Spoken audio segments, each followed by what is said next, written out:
అధ్యక్ష పల్లా రాజేశ్వర రెడ్డి గారు భూముల గురించి తెలంగాణలో భూములపై హక్కుల గురించి ధరణి గురించి మాట్లాడుతూ చాలా సత్యదూరమైనటువంటి అంశాలని సభకి రాష్ట్ర ప్రజలకు కూడా మీ ద్వారా సభలో ఉన్న అందరికీ సమాచారం ఇస్తున్నారు. ఇది కరెక్ట్ కాదు అధ్యక్ష.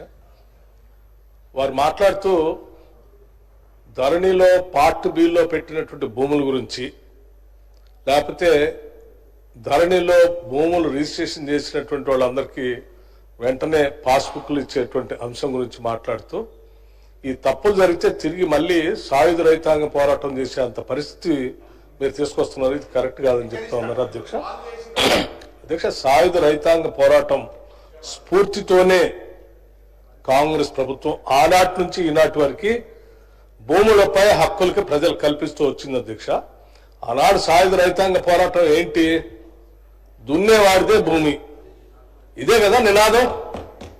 దున్నేవాడిదే భూమి అనే నినాదమే సాయుధ రైతాంగ పక్కగా దున్నేవాడితో సహా భూమిపై బతున్న అందరికీ హక్కులు కలిపి భూములు పంపిణీ చేసే కార్యక్రమంలో భాగంగా అనేక చట్టాలు వచ్చాయి. ల్యాండ్ రిఫార్మ్స్ కానీ నేను చెప్తున్నానండి, ఖమ్మం జిల్లా అయినా తెలంగాణ అయినా మొత్తం అన్ని చోట్ల జరిగిందే చెప్తా ఉన్నాను.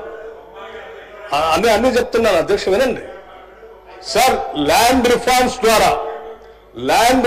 ద్వారా 70s లో వచ్చినటువంటి యాక్ట్ తో అనేక మంది, కొన్ని లక్షల మందికి భూములపై హక్కులు కలిగాయి అధ్యక్ష.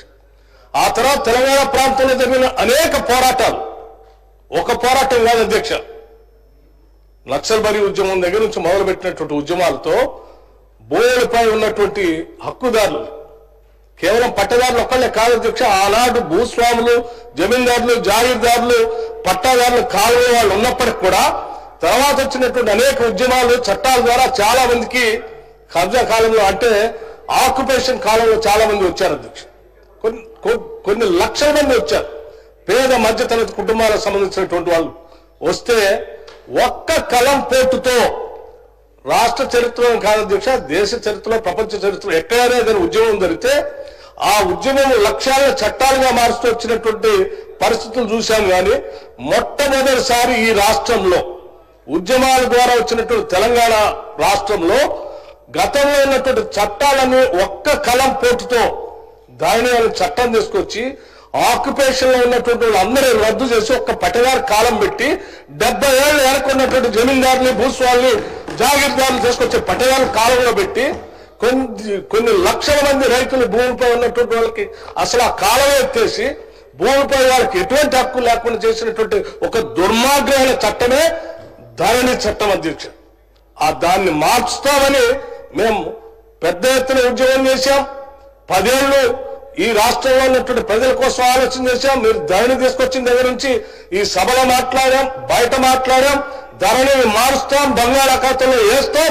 ఈ రాష్ట్ర ప్రజల భూమి పైన సర్వ హక్కులు జాగ్రత్తగా ఉండేటట్టుగా, తరాలుగా వస్తున్న హక్కులు వాళ్ళకి అందేటట్టుగా చేస్తామని చెప్పి ఒక చక్కటి నిర్ణయం తీసుకుని ఈ సభలో చట్టం తీసుకొచ్చి చేస్తా ఉంటే మళ్ళీ ధరణి అని ఆ పార్టీ మీద ఎవరు భూములు పెట్టారు అధ్యక్ష? దాదాపు 24 లక్షల మంది భూమి లేని నిరుపేద ప్రజలకి ఆనాటి కాంగ్రెస్ ప్రభుత్వం భూ సంస్కరణ ద్వారా పంపిణీ చేసిన భూముల్లో ఎన్ని భూములు మీరు వాళ్ళకి హక్కుగా ఇవ్వకుండా పార్టీ మీద పెట్టి అధికారుల చుట్టూ తిప్పి ఆ భూములు మీరు వేడాల పేరు మీద ధరణిలో చేసుకున్నారు, లేకపోతే మీకు అడ్డగోలుగా దారాదత్తం చేసుకున్నారు.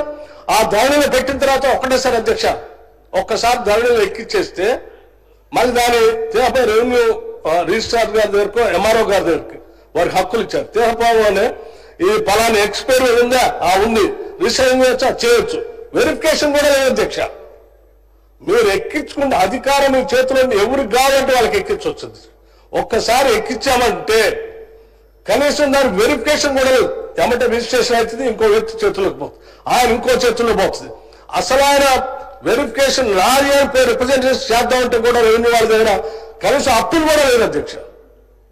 అటువంటి దుర్మార్గమైనటువంటి చట్టాలు తీసుకొచ్చి ఈ రాష్ట్రంలో వచ్చినటువంటి అనేక చట్టాల ద్వారా వచ్చినటువంటి హక్కులు కాలరాసి పోరాటాల ద్వారా అధ్యక్ష వారికి కూడా తెలుసు. ఈ రాష్ట్రంలో అనేక ఉద్యమాలు వచ్చినాయి అధ్యక్ష. ఉద్యమాలు వచ్చిన సందర్భంలో జెండాలు బాచి భూస్వాములు, దొరలు, జాగీర్దారులు, జమీందారులు భూములు తెల్లకాయత మీద రాసిచ్చి గ్రామంలో ఉన్నటువంటి పేద మధ్యతరగతి కుటుంబాలు రాసిచ్చేసి ఎంతో కొంత అక్కడ నగదు తీసుకొని వాళ్ళకి ఇచ్చిపోతే ఆ ఇచ్చిపోయినటువంటి భూములన్నీ వాళ్ళ ఆక్యుపేషన్ కాలంలో ఉంటే ఇవాళ ఆ భూములన్నీ ఎత్తేసారు అధ్యక్ష.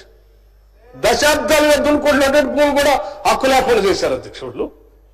ఎక్కడో అమెరికాలో ఉన్నటువంటి వాళ్ళు మరిచిపోయినటువంటి మేము ఎప్పుడో అమ్మేసుకున్నాం అంటే వాళ్ళు లేరు. వాళ్ళ మనవల్లో వచ్చి ఏమంటే మా తాత పేరు మీద పట్టదారి కాలంలో ఉంది, ఈ భూమి నాది అని వచ్చేసారు. నేను చాలా ఉదాహరణ కూడా చెప్పాను అధ్యక్ష. ఇంకా తగుదనమ్మా అని చెప్పి మళ్ళీ ఆ చట్టమే బాగుందని చెప్తే ఎట్లా అధ్యక్ష? ఇది కరెక్ట్ కాదు. మీరు ఈ రకంగా సభని రాష్ట్ర ప్రజలను తప్పుదోవ పట్టించొద్దు. మేము బాజాప్తగా కాంగ్రెస్ పార్టీ చాలా స్పష్టంగా ఎన్నికల కంటే ముందే చెప్పాం, ధరని బంగాళాఖాతాలు వేస్తాం, మారుస్తాం, ప్రజల పనికి వచ్చేటువంటి చట్టాన్ని తీసుకొని వస్తాం అని చెప్పి ప్రజలకి నచ్చజెప్పి వాళ్ళంతా ఒప్పుకున్న తర్వాతనే వాళ్ళందరూ ఓట్లు వేస్తేనే మేము అధికారంలోకి వచ్చాం. అంటే ప్రజలందరూ దాన్ని మార్చాలని, దాన్ని బంగాళాఖాతాలో వేయాలనే మాకు ఓటేసింది. ఆ వేసిన దాన్ని మేము చెప్పిన మాట న్యాయం చేయాలి కదా అధ్యక్ష, చేస్తా ఉన్నాం.